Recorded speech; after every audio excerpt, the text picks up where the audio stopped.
সম্মানিত ভিউয়ার্স, জাতীয় প্রতীকের যে নির্বাচন করা, এটা সাধারণ মানুষের হৃদয়ে ওই জাতীয় প্রতীকটা মানে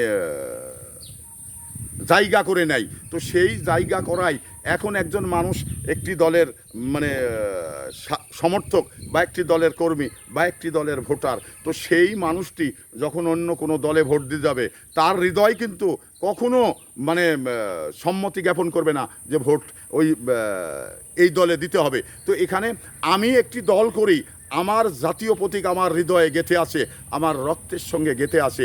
আমি যত কিছুই হোক, আমি কিন্তু ওই দলকেই ভোট দেব।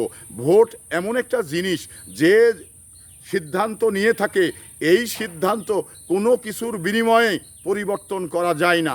আমরা অনেক সময় অর্থ দিই এবং ভালোবাসা দিয়ে মানে আমার দলে নিয়ে আসার চেষ্টা করি, কিন্তু কখনো হয় না এবং হবে না।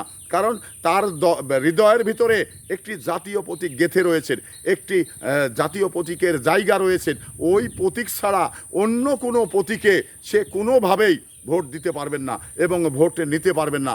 জাতীয় ভোটগুলো ঠিক এই রকম, জাতীয় প্রতীকগুলো ঠিক এই রকম। তো এখন এই জাতীয় প্রতীকের সঙ্গে যদি স্থানীয় নির্বাচনের তুলনা করেন, তাহলে এটা আকাশ পাতাল তফাৎ। কখনো এক হয় না, এক হবে না। কারণ জাতীয় প্রতীক একটি আলাদা জিনিস, স্থানীয় প্রতীক যে কোনো প্রতীক হতে পারে। তো সেই প্রতীকটা তো আপনার নির্ধারিত একটি দলের প্রতীক নয়, সেটা স্বতন্ত্র প্রতীক। তো সেই স্বতন্ত্র প্রতীকের আর জাতীয় প্রতীকের মানে ভালোবাসা আকাশ পাতাল তফাৎ।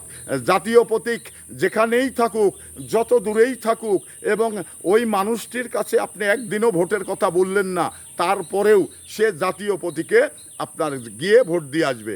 কিন্তু মানে স্বতন্ত্র প্রতীকে আপনি হাজারবার চেয়েও উনি যদি মনে না করেন, আপনাকে দিবে না। তাহলে এই বিষয়টা জাতীয় প্রতীক আর মানে স্থানীয় স্বতন্ত্র প্রতীকের ভিতরে এতটুকু ডিস্টেন্স হয়েছে, এইভাবে আপনারা বিবেচনা করবেন।